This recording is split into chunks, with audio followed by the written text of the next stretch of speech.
સંસાર સાગર તારવાજીન વાણી છે નૌકાબલી નાની શુકાની મળ્યા વિનાય નાવ પણ તારે નહીં આકારમાં શોધાત્મ જ્ઞાની શુકાની બહુ બહુ દોયલો મુજ પુણ્ય રાશિ ફર્યો ગુરુ કાન તું નાવિક મળ્યો અવો ભક્ત ચિદાત્માના શ્રીમંદર વીર કુંદના પાયાંતર વિભવો તારા તારે નવમ મોક્ષુના સદા દ્રષ્ટિ તારે વિમર નિજ ચૈતન્ય નિરખે અનેક જ્ઞપ્તિ માહીન દર્વ ગુણ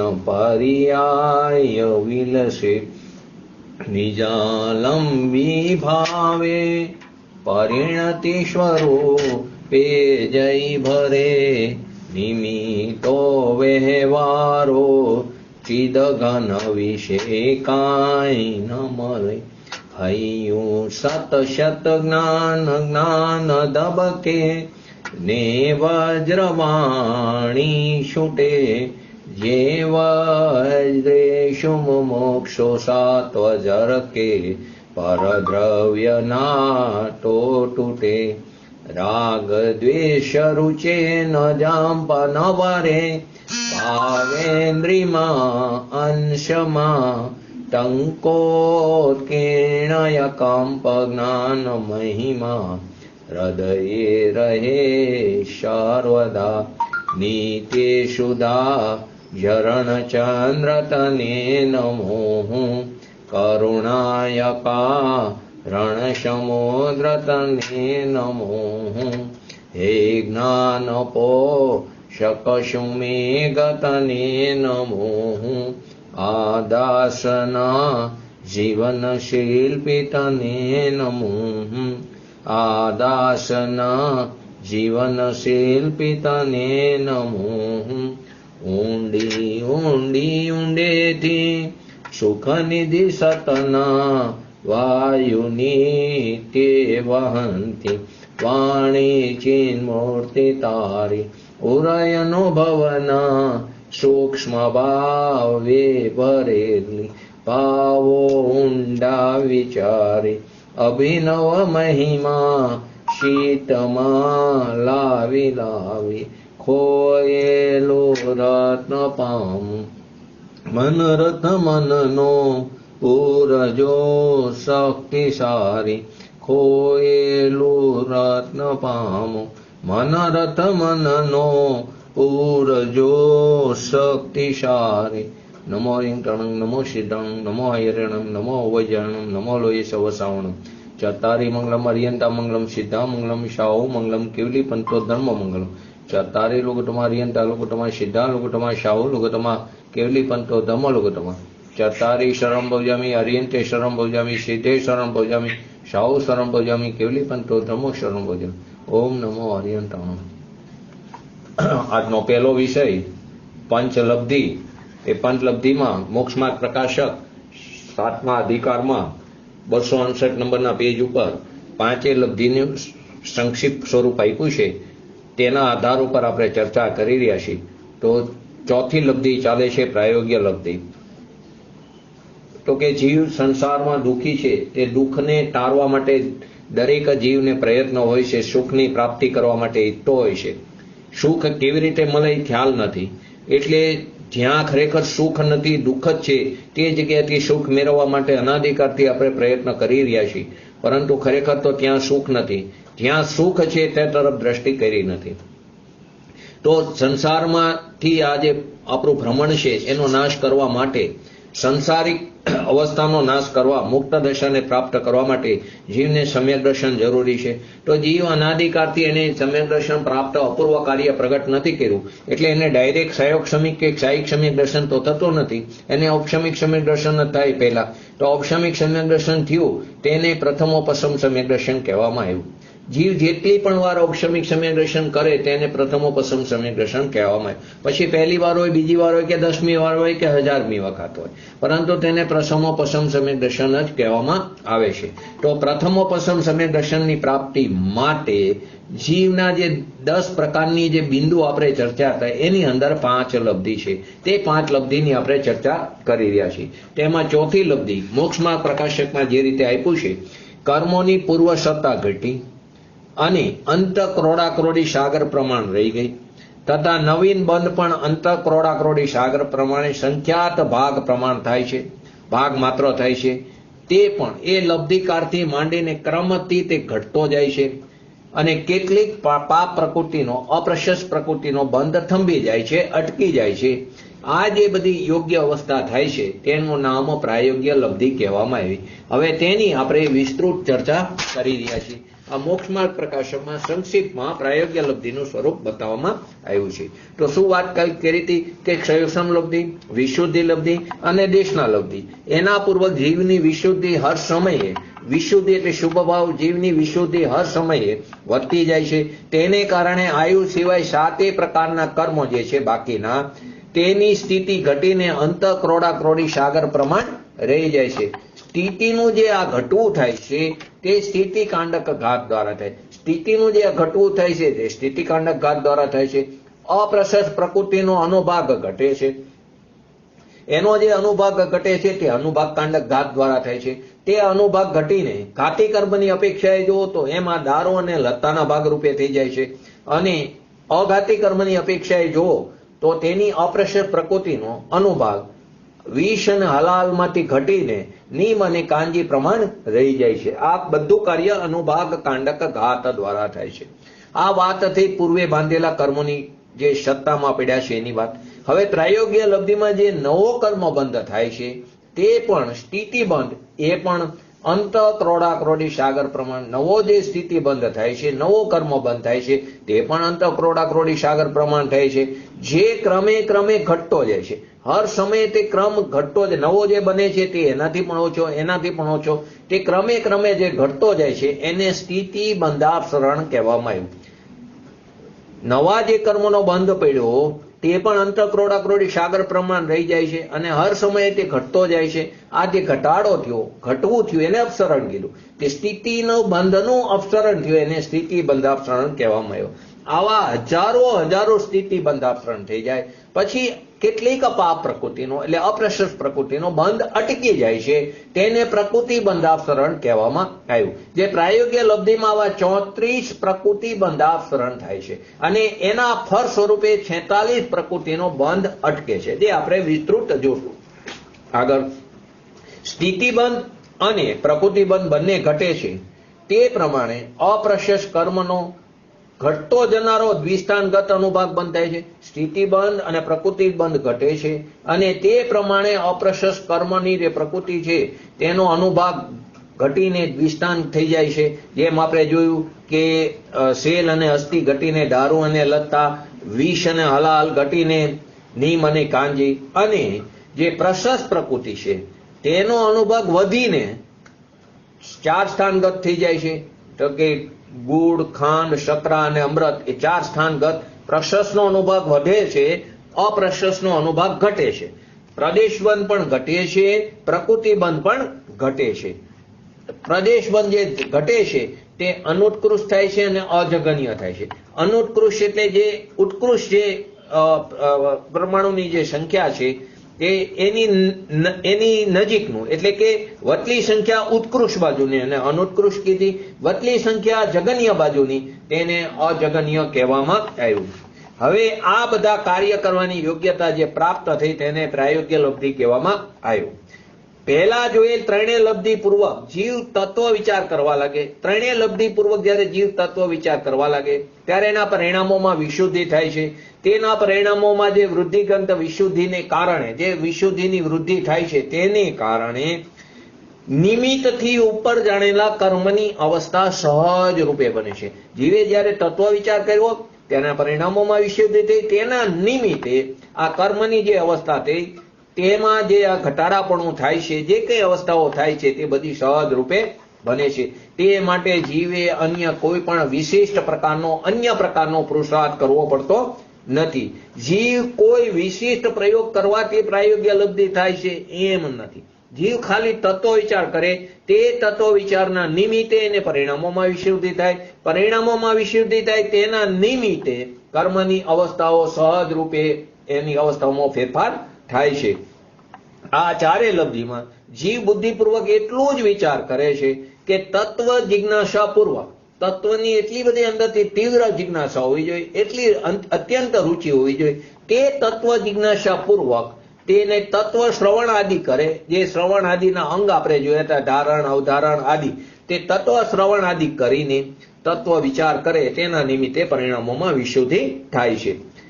હવે આપણે એની આગળ આપણે જે ગઈકાલે ચર્ચા કરી હતી, સત્તામાં રહેલા પૂર્વબંધ કર્મોની સ્થિતિ, સત્તામાં જે કર્મો પડ્યા છે, જે પૂર્વે કરેલા પરિણામોને આધીને જે કર્મ સત્તામાં પડ્યા છે, બંધાણા હતા, તેની સ્થિતિ ઘટીને અંત ક્રોડાક્રોડી સાગર પ્રમાણ રહેશે. તેમાં નવા કર્મનો થનારો બંધ પણ અંત ક્રોડાક્રોડી સાગરથી ઓછી સ્થિતિ વાળો થાય છે અને અનેક પ્રકૃતિનો બંધ થતો અટકી જાય છે. તો આપણે એની આ ગઈકાલે વિગતવાર વાત કરી હતી. હવે આગળ પેલું કાંડક એટલે સમજ્યા હતા. યોજનનો અત્યારે સમજાવતો નથી, એ ગઈકાલે આવી ગયું હતું. અધા સાગર કોને કીધું? તો કે કાંડક એટલે શું? ટુકડો, ખંડ. તો અનેક નિષેકોનો જે સમૂહ છે, અનેક નિષેકોના સમૂહને અહીં કાંડક કહેવામાં, અનેક નિષેકોનો જે સમૂહ છે તેને કાંડક કહેવામાં આવ્યું. હવે નિષેક કોને કીધું? તો કે સમાન સ્થિતિવાળા પરમાણુનો જે સમૂહ છે તેને નિષેક કહેવામાં આવ્યો. આવા નિષેકોના સમૂહને કાંડક કહેવામાં આવ્યું. હવે એક સમયમાં એક નિષેક, એક સમયમાં એક નિષેક, એમ અનેક ક્રોડાક્રોડી સાગરના અનેક નિષેકો હોય છે, સત્તામાં પડ્યા છે. તેમાંથી અંત ક્રોડાક્રોડી જેટલા નિષેકો બાકી રહેશે.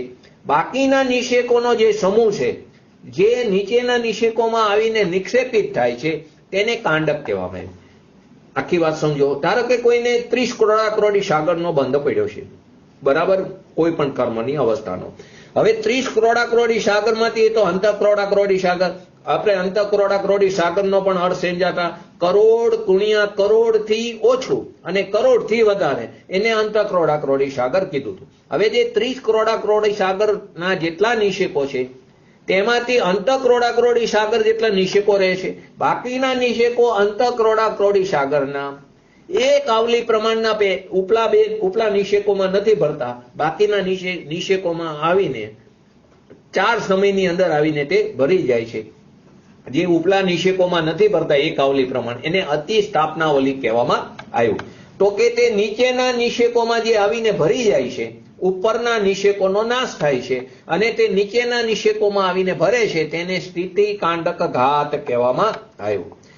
તો કે હજી અહીં કર્મો તો સત્તામાં પડ્યા છે, પરંતુ તત્વ વિચારના નિમિત્તે અનેક ક્રોડાક્રોડી સાગરની સ્થિતિ ગતિ. ખાલી તત્વ વિચાર કર્યો હોય, હજી તો સમ્યક દર્શન નથી થયું.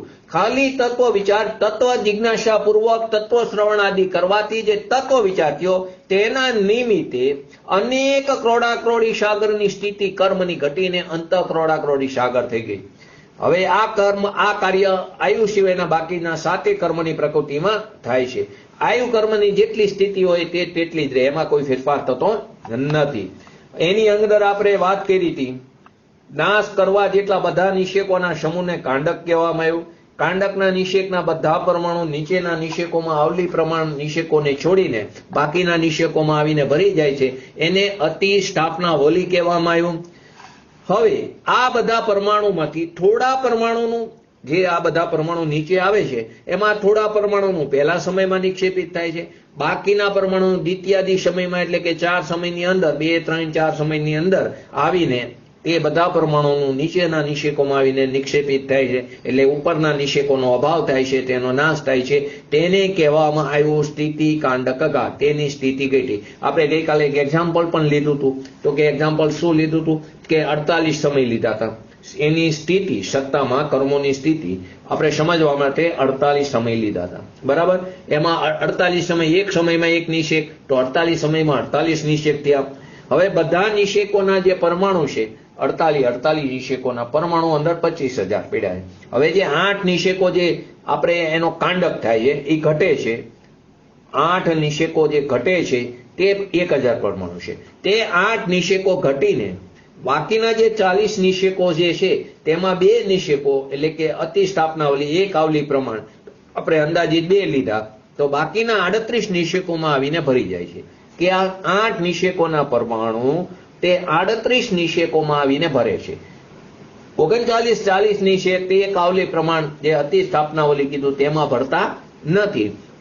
તે બાકીના 38 નિષેકોમાં આવીને ભરે છે. તે કોઈ પહેલા સમયમાં ભરે, કોઈ બીજા સમયમાં, કોઈ ત્રીજામાં અને ચોથા સમય સુધીમાં બધા નિષેકો ઉપરના એનો નાશ થાય, અભાવ થાય, કેમ કે તે નીચેના નિષેકોમાં આવીને ભરી જાય છે. આ આપણે દ્રષ્ટાંત ગઈકાલે સમજ્યું હતું. હવે આ તો આપણે 48 સમયનું લીધું. હવે એનાથી આગળ આપણે તો વાસ્તવમાં તો અનેક કરોડા કરોડી સાગરના નિષેકોનો સ્થિતિકાંડક ઘાતે અનેક કરોડા કરોડી સાગરોનો સ્થિતિકાંડક ઘાત થઈને એટલે કે નાશ થઈને તેના બધા પરમાણુ અંત કરોડા કરોડી સાગર પ્રમાણ નિષેકોમાં આવીને ભરી જાય છે. 1 આવલી પ્રમાણને છોડી અનેક કરોડા કરોડી સાગરોના જે નિષેકો પડ્યા હતા તે બધાનું ઘટીને જીવના પરિણામોની વિશુદ્ધિના નિમિત્તે તે ઘટીને એનો નાશ થાય છે. તે નીચેના અંત કરોડા કરોડી સાગરના નિષેકોમાં આવીને ભરી જાય છે. આમ એક અંતર્મુહૂર્તમાં અનેક કરોડા કરોડી સાગરનો સ્થિતિબંધ ઘટે છે. એક અંતર્મુહૂર્તની અંદર અનેક કરોડા કરોડી સાગરનો જે સ્થિતિબંધ છે તે ઘટી જાય છે. જે 1 આવલી પ્રમાણ નિષેકોના સમૂહને છોડીને બાકીના નિષેકોમાં જે ભરી જાય છે જેને આપણે અતિસ્થાપનાવલી કીધું. આવા સ્થિતિકાંડક ઘાત દ્વારા સ્થિતિબંધ ઘટ્યો અને તે અંત કરોડા કરોડી સાગર પ્રમાણ રહી ગયો. હવે જે અપ્રશસ્ત પ્રકૃતિ હતી તે અપ્રશસ્ત પ્રકૃતિનો બીજો પોઈન્ટ, અપ્રશસ્ત પ્રકૃતિનો અનુભાગ બંધ તે પણ ઘટે છે. તે અનંતમાં ભાગ પ્રમાણે એનો અનુભાગ બાકી રહે છે. જે એનો અનુભાગ હતો તેનો ઘટીને અનંતમાં ભાગ જેટલો અનુભાગ બાકી રહે છે. તે બધું કાર્ય અનુભાગ કાંડક ઘાત દ્વારા થાય છે. જે અનુભાગ બંધ બંધાણો હતો તે અનુભાગ બંધનો અનંતમો ભાગ ઘટીને અનંતમાં ભાગ જેટલો જ અનુભાગ બાકી રહે છે. આ કાર્ય અનુભાગ કાંડક ઘાત દ્વારા થાય છે. કોનો? અપ્રશસ્ત પ્રકૃતિનો.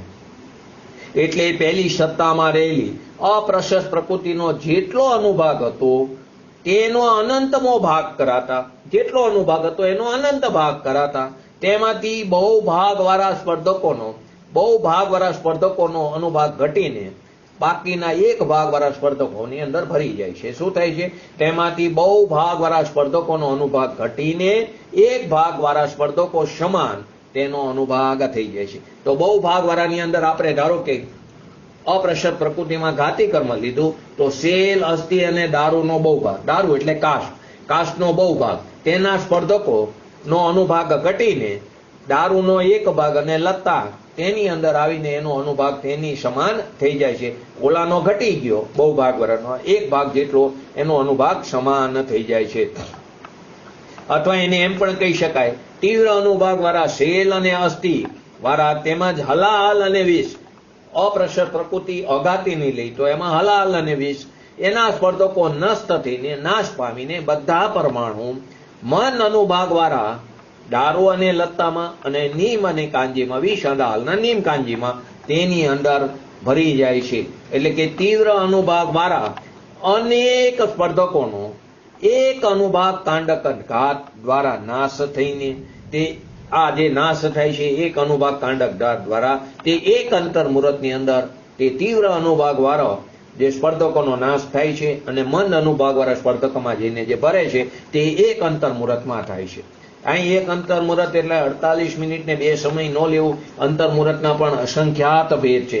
તો 1 અંતર્મુહૂર્તની અંદર થાય છે. આને અનુભાગ કાંડક ઘાત કીધો. આ પ્રક્રિયા દ્વારા માત્ર અપ્રશસ્ત પ્રકૃતિનો અનુભાગ બંધ ઘટે છે, પરંતુ પ્રશસ્ત પ્રકૃતિનો 1 અંતર્મુહૂર્તની અંદર એનો અનુભાગ બંધ વધે છે. 4 સ્થાન ગણો થાય છે. એટલે કે ધારો કે ગુડ અને ખાંડ હોય તો સકરા અને અમૃત એટલે 4 સ્થાન ગત એનો અનુભાગ થઈ જાય છે. અનુભાગ વધે છે, સ્થિતિ ઘટે છે. પ્રશસ્તની પણ સ્થિતિ ઘટે છે અને અપ્રશસ્તની પણ ઘટે છે. કર્મની સ્થિતિ વધે જે જીવ માટે તો ખોટું છે, તેની સ્થિતિ પ્રશસ્ત હોય તો પણ ઘટે છે, અપ્રશસ્ત હોય તો પણ ઘટે છે. પ્રકૃતિ પણ પ્રશસ્ત હોય તો પણ ઘટે છે, અપ્રશસ્તની પ્રકૃતિ પણ ઘટે છે. પરંતુ અનુભાગમાં અપ્રશસ્ત પ્રકૃતિનો અનુભાગ ઘટે છે. તે 4 સ્થાન હોય તો 2 સ્થાન જેટલો થઈ જાય છે. એટલે કે સેલ અસ્થિ હોય તો દારૂ અને લતા જેટલો થઈ જાય છે. વિષ અને હલાલ હોય તો નીમ અને કાંજી જેવો થઈ જાય છે. તો આ બધા પહેલા બાંધેલા અને સત્તામાં રહેલા આયુ સિવાયના બાકીના 7 કર્મની સ્થિતિ આ પ્રકારે ઘટે છે. સત્તામાં રહેલા આયુ સિવાયના પહેલા જે બાંધ્યા હતા અને સત્તામાં જે પડ્યા હતા તે બધા કર્મની સ્થિતિ આયુ સિવાયના 7 કર્મની સ્થિતિ આમ ઘટે છે. તેમજ હવે જે નવો કર્મ બંધ થાય છે તેની સ્થિતિ પણ કેવી સ્થિતિ બનતી પણ અંતઃક્રોડાક્રોડી સાગરનો થાય છે. છતાં સ્થિતિ સત્તાના એટલે કે સ્થિતિ જે સત્તામાં પડી છે કર્મની તેના સંખ્યાત્મા ભાગ જેટલો એટલે કે સંખ્યાત્મો હિસ્સો સંખ્યાત્મા ભાગ જેટલો એટલે કે જે સ્થિતિબંધ સત્તામાં પડ્યો છે તેના સંખ્યાત્મા ભાગ જેટલો એટલે કે સંખ્યાત્મો હિસ્સો જ ઓછો સ્થિતિબંધ થાય છે. કેટલો સંખ્યાત્મો હિસ્સો જ ઓછો થાય છે. સ્થિતિબંધ હોય છે તેનો સંખ્યાત્મો હિસ્સો જ ઓછો થાય છે. પૂરો હિસ્સો ઓછો નથી થતો. અનુભાગ બહુ ભાગ ઘટે છે. સ્થિતિબંધ કેટલો ઘટે છે તો કે સંખ્યાત્મો હિસ્સો ઓછો થાય છે. એટલે કે સંખ્યાત્મા ભાગ જેટલો સ્થિતિબંધ ઘટે છે. એ સ્થિતિબંધ પણ ક્રમશઃ ઘટતો જાય છે. આ સ્થિતિબંધ પણ ક્રમશઃ હર સમયે ઘટતો જાય છે. આને સ્થિતિબંધાફરણ કહેવામાં આવ્યું. ફરીવાર સ્થિતિ સત્વના સંખ્યાત્મા ભાગ જેટલો એટલે કે સંખ્યાત્મો હિસ્સો સ્થિતિબંધ થાય છે. જે નવો સ્થિતિબંધ થાય છે તે જે સ્થિતિબંધ હતો તેનો સંખ્યાત્મા ભાગ જેટલો એટલે કે સંખ્યાત્મો હિસ્સો એટલો સ્થિતિબંધ થાય છે. એ સ્થિતિબંધ પણ હર સમય ક્રમશઃ ઘટતો જાય છે. આને સ્થિતિબંધાફરણ કહેવામાં આવ્યું. અપસરણ એટલે ઓછું થવું, હીન થવું. અપસરણ એટલે ઓછું થવું અને સ્થિતિબંધ એટલે સ્થિતિબંધનું ઓછું થવું. તેને સ્થિતિબંધાફરણ કહેવામાં આવ્યું. લબ્ધિસારની અંદર સ્થિતિબંધાફરણનું વર્ણન કરતા બતાવે છે કે સ્થિતિબંધ કસાય અનુસાર થાય છે. આપણે આગળ પણ જોયું હતું યોગ અને કસાયના નિમિત્તે કર્મનો 4 પ્રકારે બંધ પડે છે. યોગના નિમિત્તે પ્રદેશ અને પ્રકૃતિ બંધ પડે છે. કસાયના નિમિત્તે સ્થિતિ અને અનુભાગ બંધ પડે છે.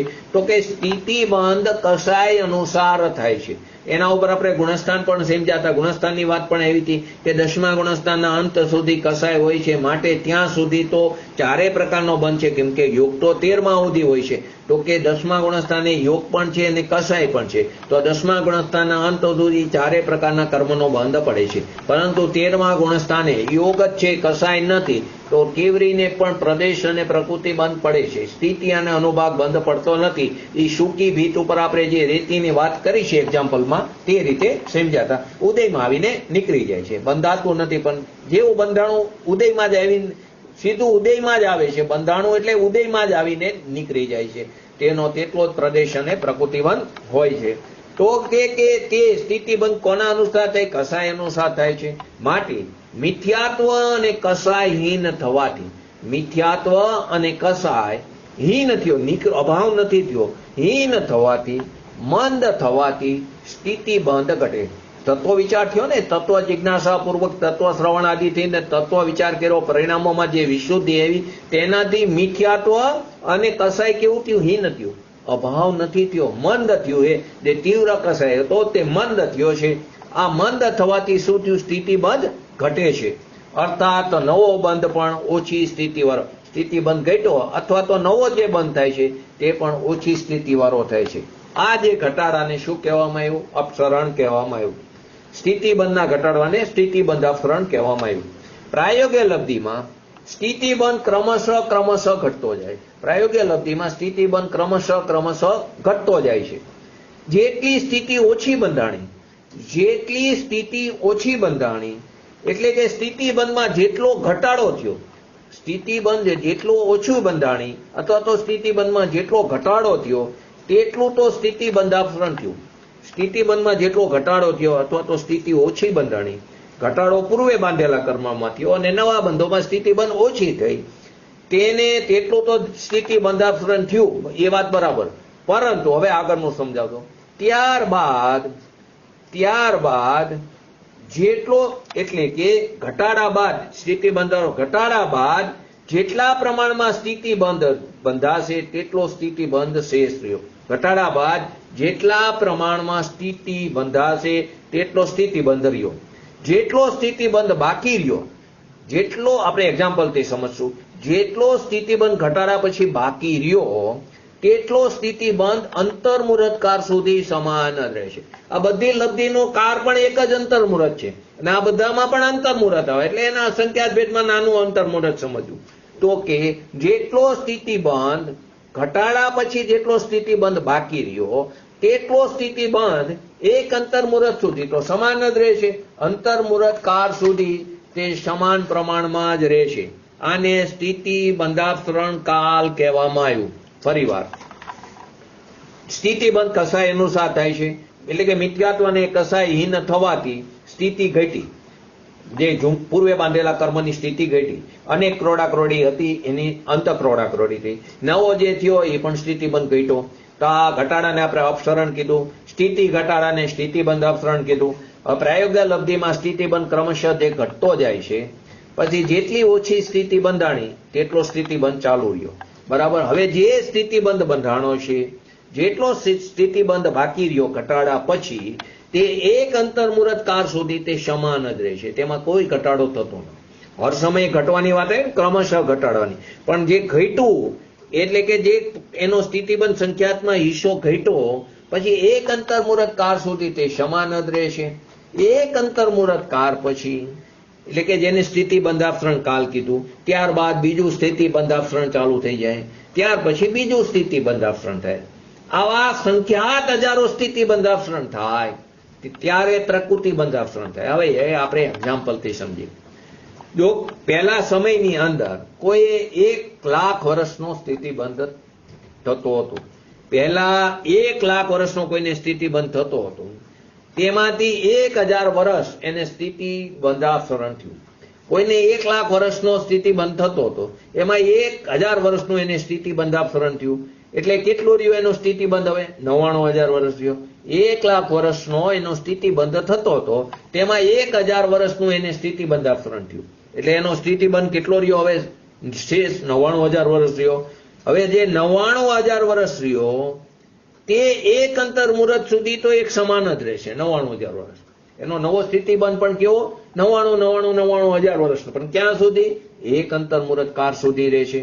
એટલે કે પહેલા સમયમાં, બીજા સમયમાં એક અંતર્મુહૂર્ત કાળ સુધી એનો સમાન સ્થિતિબંધ રહેશે. ત્યારબાદ પાછા 800 વર્ષ પ્રમાણે એનો સ્થિતિબંધ ઘટ્યો, એટલે 99,000 પાછા 800 ઘટ્યા, એટલે 98,200 એનો સ્થિતિબંધ રહ્યો. એ 98,200 પાછા એક અંતર્મુહૂર્ત કાળ સુધી સ્થિતિબંધ 98,200 ચાલુ રહ્યો. ત્યારબાદ પાછો એનો સ્થિતિબંધ થાય છે, એટલે કે જે બીજો થયો 800 વર્ષને એને બીજું સ્થિતિ બંધારણ સ્થાન કીધું. પછી એવી રીતે ત્યારબાદ ત્રીજો સ્થિતિ બંધારણ થશે. ફરી વાર એક્ઝામ્પલથી સમજો. કોઈ જીવને 1,00,000 વર્ષનો સ્થિતિ બંધાણી હતી. હવે એમાં પહેલા 1,000 વર્ષનો સ્થિતિ બંધારણ થયો, એટલે 99,000 વર્ષનો એને સ્થિતિબંધ રહ્યો. 1,000 વર્ષનો સ્થિતિ બંધારણ થયું એટલે ઘટ્યું સ્થિતિ, તો 99,000 વર્ષ નહીં રહે. એ 99,000 વર્ષ એક અંતર્મુહૂર્ત સુધી તે સમાન જ રહ્યું. બરાબર. પહેલું સ્થિતિ બંધારણ 1000 વર્ષનું. હવે એ પહેલું સ્થાન. હવે બીજો થયો તે 800 વર્ષનો થયો. સમજવા માટે કાલ્પનિક એક્ઝામ્પલ છે. તો બીજો સ્થિતિ બંધારણ 800 વર્ષનો થયો. તો બીજો સ્થિતિ બંધારણ 800 વર્ષનો થયો એટલે 98,200 99,000 ઘટ્યા, એટલે તો એની શેષ સ્થિતિ કેટલી રહી? 98,200. તો એક અંતર્મુહૂર્ત કાળ સુધી 98,200 એટલો જ સ્થિતિ બંધારણ રહ્યું. તેને બીજું સ્થિતિ બંધારણનું સ્થાન કહેવામાં. પછી પાછો ત્રીજો સ્થિતિ બંધારણ ચાલુ થાય છે. આપણે આ દ્રષ્ટાંતની અંદર તો શું લીધું? 1000 વર્ષ લીધા, 800 વર્ષ લીધા, કાલ્પનિક વસ્તુ લીધી. પ્રત્યક્ષની અંદર તો પલ્યના સંખ્યાત્મક ભાગ, ખરેખર વાસ્તવમાં તો શું છે? પલ્યના સંખ્યાત્મક ભાગ જેટલો સ્થિતિ બંધારણ થાય. પલ્યનો સંખ્યાત્મક ભાગ પલ્યનો સંખ્યાત્મક ભાગ જેટલો સ્થિતિ બંધાપસરણ થાય છે, એવી રીતે હજારો કરોડો સ્થિતિ બંધાપસરણ થાય ત્યારે પૃથક્ત્વ 100 સાગર જેટલો ઘટાડો થાય છે. શું થાય છે? ફરીવાર, પ્રત્યક્ષની અંદર આપણે તો 1000 અને 800 વર્ષનું એક્ઝામ્પલ લીધું, પણ પ્રત્યક્ષની અંદર તો પલ્યના સંખ્યાત્મક ભાગ જેટલો સ્થિતિ બંધાપસરણ થાય. પલ્યનો સંખ્યાત્મક ભાગ એટલો જ સ્થિતિ બંધાપસરણ થાય છે. એવી રીતે સંખ્યાત એટલે કે હજારો કરોડો સ્થિતિ બંધાપસરણ થાય ત્યારે તે પૃથક્ત્વ 100 સાગર જેટલું એનો ઘટ થાય છે. આ પૃથક્ત્વનો અર્થ 7 થી 8 લેવાનું. ઘણી જગ્યાએ 9 લે છે, ઘણી જગ્યાએ 3. દરેક જગ્યાએ પૃથક્ત્વનો અર્થ અલગ અલગ અપેક્ષાથી કરવામાં આવ્યો છે, જે આપણે આગળ પણ સમજ્યા હતા જ્યારે પંચ પરાવર્તનની વાત સમજ્યા હતા ત્યારે. તો પૃથક્ત્વ 100 સાગર એટલે અહીં 7 થી 8 પૃથક્ત્વનો અર્થ લીધો હોય તો 700 થી 800 સાગર એમાં જ્યારે ઘટ થાય છે ત્યારે પહેલું પ્રકૃતિ બંધાપસરણ થયું. શું થયું? ફરીવાર, પહેલું સ્થિતિ બંધાપસરણ કોને કીધું? તો કે જે એને બાંધ્યા હતા, ધારો કે 1 લાખ વર્ષનો એનો સ્થિતિ બંધાણી હતી, તેમાં 1000 વર્ષનો ઘટાડો થયો તો 99000 એ એનો બાકી રહ્યો સ્થિતિબંધ, તો 1000 વર્ષ તે સ્થિતિ બંધાપસરણ થયું. પછી એક અંતર મુહૂર્ત સુધી 99000 વર્ષ ચાલુ રહ્યું. પાછું બીજી વાર 800 વર્ષનું થયું એટલે 98200 રહ્યા સ્થિતિબંધ, તો બીજું સ્થિતિ બંધાપસરણ થયું. એમ ત્રીજું થયું. અહીં તો પલ્યના સંખ્યાત્મક ભાગ જેટલો સ્થિતિ બંધાપસરણ થાય છે. એટલે આવા સંખ્યાત એટલે હજારો કરોડો સ્થિતિ બંધાપસરણ થાય ત્યારે તે પૃથક્ત્વ 100 સાગર, પૃથક્ત્વ એટલે 7 થી 8 લો, એટલે 700 થી 800 સાગર જેટલી ત્યારે એની અંદર ઘટ થાય છે ત્યારે તેને પહેલી પ્રકૃતિ બંધાપસરણ કહેવામાં આવ્યું. તો કે જેમ સ્થિતિબંધ ક્રમશઃ ઘટવાને સ્થિતિ બંધાપસરણ કીધું, તેમ વિશિષ્ટ પ્રકારની કર્મ પ્રકૃતિનું બંધ અટકી જવું, થંભી જવું, તેને પ્રકૃતિ બંધાપસરણ કહેવામાં આવ્યું. પહેલું પ્રકૃતિ બંધાપસરણ ક્યારે થાય? તો કે 700-800 સાગર જેટલો ઘટાડો થાય તો આવા તો સંખ્યાત એટલે કે હજારો કરોડો પ્રકૃતિ સ્થિતિ બંધાપસરણ થાય ત્યારે પહેલું પ્રકૃતિ બંધાપસરણ થાય. તે પહેલું જે પ્રકૃતિ બંધાપસરણ થયું ત્યારે વિશેષ પ્રકારની જે કર્મ પ્રકૃતિ છે તેનો બંધ થંભી ગયો. આને પ્રકૃતિ બંધાપસરણ કહેવામાં આવ્યું. આવું એક એક સ્થિતિ બંધાપસરણ દ્વારા સ્થિતિબંધના પલ્યના સંખ્યાત્મક ભાગ જેટલી ઘટ થાય છે. આવા એક એક સ્થિતિ બંધાપસરણ દ્વારા પલ્યના સંખ્યાત્મક ભાગ જેટલું એની અંદર ઘટ થાય છે. એવી સંખ્યાત 1000 સ્થિતિ બંધાપસરણ થાય ત્યારે 700 થી 800 સાગર વર્ષોની જેટલી ઘટ થાય છે ત્યારે પ્રકૃતિ બંધાપસરણનું પહેલું સ્થાન આવે છે. ત્યારે વિશેષ પ્રકૃતિનો બંધ ત્યાં અટકી જાય છે, થંભી જાય છે. ત્યારબાદ પાછો સંખ્યાત હજારો વાર સ્થિતિ બંધાપસરણ થાય ત્યારે પાછું બીજું પ્રકૃતિ બંધાપસરણ આવે ત્યારે પાછું બીજું વિશેષ પ્રકારની પ્રકૃતિનો બંધ થંભી જાય છે. તેવી રીતે ફરી ત્રીજી વાર પ્રકૃતિ બંધાપસરણ આવે ત્યારે પાછી કેટલી પ્રકૃતિનો બંધ થંભી જાય છે. આ પ્રમાણે સંખ્યાત 1000 વાર સ્થિતિ બંધાપસરણ થાય ત્યારે ત્રીજી વાર પ્રકૃતિ બંધાપસરણ થયું. એવી રીતે ક્રમથી પ્રાયોગ્ય લબ્ધિની અંદર પ્રકૃતિ બંધાપસરણના 34 સ્થાન છે. પહેલું સ્થાન ક્યારે આવ્યું? તો કે સ્થિતિ બંધાપસરણ સંખ્યાત એટલે કે હજારો કરોડો સ્થિતિ બંધાપસરણ થાય ત્યારે એની 100 સાગર એટલે કે 700 થી 800 સાગર જેટલી વર્ષોની ઘટ થાય છે એને એક પ્રકૃતિ બંધાપસરણ કીધું. પાછું બીજી વાર સંખ્યાત એટલે હજારો કરોડો સ્થિતિ બંધાપસરણ થાય ત્યારે બીજું પ્રકૃતિ બંધ, ત્યારે પાછી વિશેષ પ્રકારની કર્મ પ્રકૃતિનો બંધ થંભી જાય. આવી રીતે પ્રાયોગ્ય લબ્ધિનો ટોટલ કાર્ય એક અંતર્મુહૂર્ત જ છે, એક અંતર્મુહૂર્ત જ છે. એના આ સંખ્યાત ભેદની અંદર આ ચર્ચા ચાલી રહી છે. તો કે તેની અંદર આવા 34 સ્થાનો છે પ્રકૃતિ બંધાપસરણના. એ 34 સ્થાનમાં 46 કર્મ પ્રકૃતિનો બંધ ની વિચ્યુતિ થાય છે, થંભી જાય છે. પ્રકૃતિ બંધાપસરણ તે જુદી વસ્તુ છે, સ્થિતિ બંધાપસરણ જુદી વસ્તુ છે. થોડું આજનું અઘરું હતું, પરંતુ ફરીવાર આખી ચર્ચા સમજો. કેટલી વસ્તુ સમજ્યા? એક સ્થિતિ કાંડક ઘાત સમજ્યા, એક અનુભાગ કાંડક ઘાત સમજ્યા, એક સ્થિતિ બંધાપસરણ સમજ્યા, એક પ્રકૃતિ બંધાપસરણ સમજ્યા, એક અતિ સ્થાપનાવલી સમજ્યા. પહેલી વસ્તુ ફરીવાર આખી ચર્ચા લઉં છું એક્ઝામ્પલથી એટલે જલ્દી સમજાય. તો પહેલું જયારે આપણે સમજ્યા કે સ્થિતિ કાંડક ઘાત, તો કે સ્થિતિ કાંડક ઘાત એટલે જે અનેક કરોડાકરોડી સાગરોની જે સ્થિતિ બંધાણીતી કર્મની, તે જીવ ખાલી તત્વ વિચાર કરે.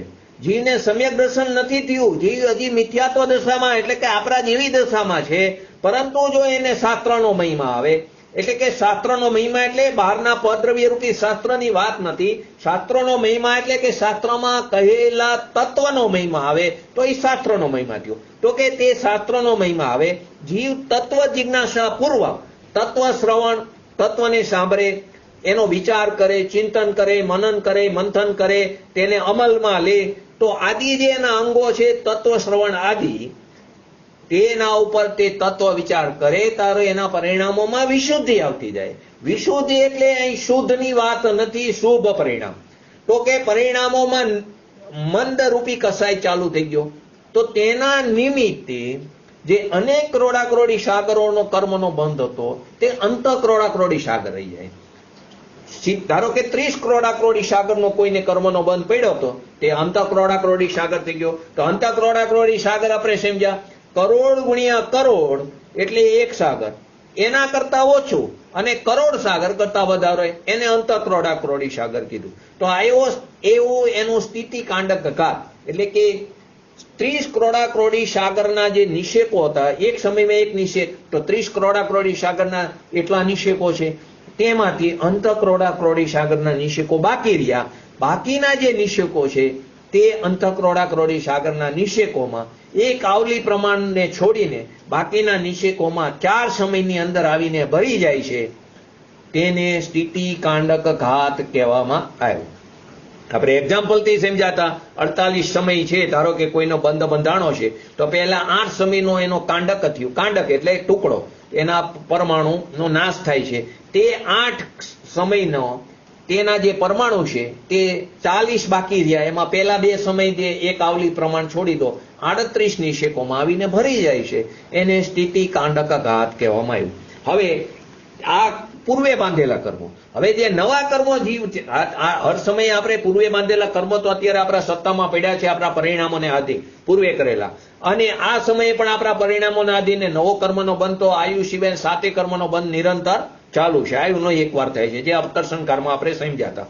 તો કે તે જે કર્મનો બંધ છે નવો, તે પણ અંત કરોડાકરોડી સાગર પ્રમાણે રહી જાય છે.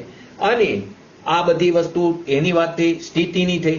સાથે અનુભાગ પણ, તો અનુભાગ પ્રશસ્ત પ્રકૃતિ અને અપ્રશસ્ત પ્રકૃતિ. તો અપ્રશસ્ત પ્રકૃતિ તો ઘાતી કર્મની બધી પ્રકૃતિ, અપ્રશસ્ત છે પાપ પ્રકૃતિ, અપ્રશસ્ત એટલે પાપ, અને અઘાતીમાં પુણ્ય અને પાપ બંને પ્રકૃતિ છે. તો ઘાતી અને અઘાતી બંનેની અપ્રશસ્ત પ્રકૃતિનો અનુભાગ એટલે કે ફળ, રસ, આપણને જે પ્રેઝન્ટ આપે, રિટર્ન ગિફ્ટ આપે, તે ઘટી જાય છે. ધારો કે જે ઘાતી કર્મ છે તો તેમાં 4 સ્પર્ધક આપણે જોયા હતા, સેલ, અસ્થિ, દારૂ અને લત્તા. તો સેલ, અસ્થિ તીવ્ર છે, તે ઘટીને દારૂ અને લત્તા એટલે કે મંદ રૂપે તે એના સ્પર્ધકો થઈ જાય છે, એટલે અનુભાગ ઘટે છે. તેવી રીતે અઘાતીના જે અપ્રશસ્ત કર્મ પ્રકૃતિના નીમ, કાંજી, વિષ અને હલાલ હતા, તો વિષ અને હલાલ જે અતિ તીવ્ર હતા તે ઘટીને નીમ અને કાંજી રૂપે રહી જાય છે. આ કોની વાત થઈ? અપ્રશસ્ત પ્રકૃતિ. એનો અનુભાગ ઘટીને 2 સ્થાન થઈ જાય છે. અને પ્રશસ્ત પ્રકૃતિ છે એમાં વિપરીત થાય છે, તેનો અનુભાગ વધીને 4 સ્થાનગત થઈ જાય છે. તો કે ત્યાં ગુડ, ખાંડ, સકરા અને અમૃત તે 4 સ્થાન રૂપે તે પ્રશસ્ત પ્રકૃતિ અઘાતીનો અનુભાગ વધે છે. પરંતુ એક વસ્તુ સમજવાની, બંનેમાં સ્થિતિ તો ઘટે જ છે. સ્થિતિ વધે તે સારું નહીં, સ્થિતિ ઘટે છે. અપ્રશસ્તની પણ ઘટે છે અને પ્રશસ્તની પણ ઘટે. પ્રશસ્તમાં અનુભાગ વધે છે, અપ્રશસ્તમાં અનુભાગ ઘટે છે. તો આ અનુભાગ કાંડક ઘાત દ્વારા આ થાય છે. ત્રીજું આપણે જોયું સ્થિતિ બંધાપસરણ. તો હર સમયે સ્થિતિનું ઘટવાનું થાય છે. તો અપસરણ એટલે ઘટવું, તો સ્થિતિ બંધનું ઘટવું થાય છે અને સ્થિતિ બંધાપસરણ કીધું. આપણે એક્ઝામ્પલથી સમજ્યા, પહેલા કોઈને 1 લાખ વર્ષનો સ્થિતિ બંધ પડ્યો હતો, તો એમાં 1000 વર્ષનું એનું સ્થિતિનું ઘટવું થયું. તો એ સ્થિતિબંધ આપસરણ થયું, એનું સ્થિતિનું ઘટવું. બાકી કેટલા રહ્યા? 99,000 વર્ષ છે. તો એ 99,000 વર્ષનો એનો જે સ્થિતિબંધ બાકી રહ્યો ઘટીને, તો એક અંતર્મુહૂર્ત સુધી 99,000 જ ચાલુ રહે. જો આખી પ્રાયોગિક લબ્ધિનો કાળ પણ એક અંતર્મુહૂર્ત છે, 5 લબ્ધિનો કાળ પણ ઘણીવાર એક અંતર્મુહૂર્ત કહેવામાં. અંતર્મુહૂર્તના અસંખ્યાત ભેદ છે. તો કે એક આવલીથી લઈને, એક આવલી એક સમયથી લઈને એક અંતર્મુહૂર્ત સુધી 48 મિનિટ 2 સમય ઓછા ત્યાં સુધીના અંતર્મુહૂર્તના અસંખ્યાત ભેદ પડે છે. તો કે તે 99,000 વર્ષ સુધી, 99,000 વર્ષ તે એક અંતર્મુહૂર્ત સુધી સમાન રહેશે. પાછું એમાં 800 વર્ષ પાછું ઘટે છે, તો 98,200 તે પણ એક અંતર્મુહૂર્ત સમાન રહેશે. તે બીજું સ્થિતિબંધ આપસરણ કીધું. આપણે તો આ કાલ્પનિક વસ્તુ લીધી, પરંતુ ખરેખર તો પલ્યના પ્રત્યક્ષમાં તો પલ્યના સંખ્યાત્મક ભાગ જેટલો સ્થિતિબંધ આપસરણ થાય છે. પલ્યનો સંખ્યાત્મક ભાગ જેટલો સ્થિતિબંધ આપસરણ થાય છે. આવા હજારો કરોડો સ્થિતિબંધ આપસરણ થાય ત્યારે 700 થી 800 અથવા તો 100 પૃથક્ત્વ એટલું તેનો ઘટાડો જે થાય છે તે પહેલું પ્રકૃતિ બંધાપસરણ થયું. સંખ્યાત વાર એટલે હજારો કરોડો સ્થિતિ બંધાપસરણ થાય ત્યારે પહેલું પ્રકૃતિ બંધાપસરણ થયું. ત્યારે વિશિષ્ટ પ્રકારની કર્મ પ્રકૃતિનો બંધ ત્યાં અટકી જાય છે. પાછું સંખ્યાત એટલે કે હજારો કરોડો પાછું સ્થિતિ બંધાપસરણ થયું ત્યારે બીજું પ્રકૃતિ બંધાપસરણ થયું, ત્યારે પાછી વિશેષ પ્રકારની કર્મ પ્રકૃતિનો બંધ થંભી જાય. આમ વધતા વધતા પ્રાયોગિક લબ્ધિના કારમાં 34 વખત પ્રકૃતિ બંધાપસરણ થાય છે અને તે 34 વખતમાં 46 કર્મ પ્રકૃતિનો વિશિષ્ટ પ્રકારની કર્મ પ્રકૃતિનો બંધ થંભી જાય છે. આખી વાત આ પ્રાયોગિક લબ્ધિની કર્મની અવસ્થામાં બને છે. એમાં જીવે કોઈ પુરુષાર્થ કરવાનો રહેતો નથી. જીવે તો ખાલી શું કર્યું? તત્વ વિચાર કર્યો, તત્વ જિજ્ઞાસા કરી. ખરેખર તો પોતાના સ્વભાવની રુચિ જીવને આવે, તત્વની વાત સાંભળવાની રુચિ જીવને ઉત્પન્ન થાય તો ગમે ત્યાંથી સમય કાઢી લેશે, અને જો ન રુચિ હોય તો ગમે તે અંતરાય બાનું કાઢી લેશે, જે આપણે દરેક ક્રિયામાં કરી છે. સૌથી પહેલો કાપ તો સ્વાધ્યાય ઉપર જ આવે છે. તો કે તત્વ જિજ્ઞાસા એટલી એને તત્વ રુચિ થાય છે, એને પોતાના સ્વભાવની જાણવાની એટલી તાલાવેલી થાય છે. માટે શાસ્ત્રોમાં તો કીધું છે તું મરણને શરણ થજે પરંતુ તત્વનો કુતૂહલી બની રહેજે. એટલે કે ભલે મરણ થાય પરંતુ તત્વનો કુતૂહલી બનીને તું આ પર્યાયમાં તારા સ્વભાવની પ્રાપ્તિ કરવાનો તું પુરુષાર્થને જરા પણ ધીરો પાડી નહીં. કદાચ કાર ઓછો હોય તો ફરી તને જો ધારણા જ્ઞાનમાં દ્રઢ ધારણા જ્ઞાનની અંદર તે જો અંદર આવી ગયો છે તો તને ફરી સાચા દેવગુરુ શાસ્ત્રનું શરણ મળશે અને ત્યાં પણ પાછી તું આ પર્યાયને એ પર્યાયમાં ફરી પુરુષાર્થ પૂર્વક તું તારું કાર્ય પ્રગટ કરી શકે. તો જીવે તો ખાલી શું કર્યું છે? તત્વ જિજ્ઞાસા પૂર્વક તત્વ શ્રવણ આદિ કરીને તત્વ વિચાર કર્યો. તેના નિમિત્તે એના પરિણામોમાં વિશુદ્ધિ આવતી ગઈ. તે પરિણામોમાં જે વિશુદ્ધિ આવી, ક્ષયક્ષમ લબ્ધિ, વિશુદ્ધિ લબ્ધિ અને દેશના લબ્ધિ, તેમાં જે પરિણામોમાં વિશુદ્ધિ આવી તેના નિમિત્તે પૂર્વે બાંધેલા કર્મોની સ્થિતિ ઘટી. પૂર્વે બાંધેલા કર્મોની સ્થિતિ જે સત્તામાં પડ્યા હતા તે ઘટી અને નવા બાંધેલા કર્મોની સ્થિતિ પણ અંતઃક્રોડાક્રોડી સાગર રહે છે. અનુભાગ પ્રશસ્તનો વધી જાય છે 4 ગણો, એટલે 4 સ્થાનગત થઈ જાય છે. અપ્રશસ્તનો 2 સ્થાનગત થઈ જાય છે. સ્થિતિબંધ અને પ્રકૃતિબંધ બંને ઘટે છે. પ્રકૃતિબંધની અંદર અનુત્કૃષ્ટ અને અજગન્ય પ્રકૃતિબંધ થાય છે. અનુત્કૃષ્ટ કોની કીધી? જે ઉત્કૃષ્ટ જે પ્રદેશ બંધ છે, એટલે એક સમયમાં જે અધિકમાં અધિક પરમાણુની સંખ્યા એને ઉત્કૃષ્ટ કીધી, એને ઉત્કૃષ્ટ કીધી. ઓછામાં ઓછા પરમાણુની સંખ્યાને જગન્ય કીધી. એની જે વતલી સંખ્યા છે તેમાં જગન્ય બાજુની સંખ્યાને અજગન્ય કીધું અને ઉત્કૃષ્ટ બાજુની સંખ્યાને અનુત્કૃષ્ટ કીધી. એટલો જ એને પ્રકૃતિબંધ પડે છે. એટલે પ્રકૃતિબંધ પણ ઘટે છે, એટલે કે પ્રદેશબંધ પણ ઘટે છે, પ્રકૃતિની પ્રદેશબંધ પણ ઘટે છે, સ્થિતિબંધ પણ ઘટે છે, પરંતુ અનુભાગ બંધ વધે છે. ને આપણે છેલ્લે વાત કરી પ્રકૃતિ બંધાપસરણ. તો આવા એક પ્રકૃતિ બંધાપસરણમાં સંખ્યાત એટલે કરોડો હજારો વખત પ્રકૃતિ બંધાપસરણ સ્થિતિ બંધાપસરણ થાય ત્યારે એક પ્રકૃતિ બંધાપસરણ થાય ત્યારે વિશેષ પ્રકારની કર્મ પ્રકૃતિ થંભી જાય છે. આવી 34 સ્થાનની અંદર 46 પ્રકૃતિનું બંધાપસરણ થાય છે, બંધ ધોબી જાય છે, અટકી જાય છે. તે આપણે આવતી વખતે આવતા સોમ મંગળવારે તે 46 પ્રકૃતિને આપણે સમજશું. તેના પછી આગળ એની આગળની વિશિષ્ટ ચર્ચા પણ તેની અંદર પ્રાયોગ્ય લબ્ધિમાં કરશું. જે મોક્ષમાર્ગ પ્રકાશકના 7મા અધિકારમાં 267 નંબરના પેજ ઉપર આ જ વસ્તુ બતાવી છે, પરંતુ તે સંક્ષિપ્તમાં છે. આપણે એની અંદર ડિટેલમાં આ ગયા છીએ. તો ફરીવાર સ્થિતિકાંડક નવા શબ્દો છે. સ્થિતિકાંડક ઘાત, અનુભાગ કાંડક ઘાત, સ્થિતિ બંધારણ, પ્રકૃતિ બંધારણ અને અતિ સ્થાપનાવલી કે જે એક આવલી પ્રમાણ નિષેકોને છોડી દે છે તેને અતિ સ્થાપનાવલી કહેવામાં આવ્યું. તો આ નવા શબ્દો થોડા આવ્યા છે, પરંતુ જો બરાબર ઉપયોગને જો લેશો તો ફરી એમની અંદર આપણને સમજવામાં કોઈ પણ પ્રકારની તકલીફ નહીં પડે. હવે આજનો બીજો વિષય છે, થોડો ઇન્ટરેસ્ટિંગ વિષય છે. તો આજનો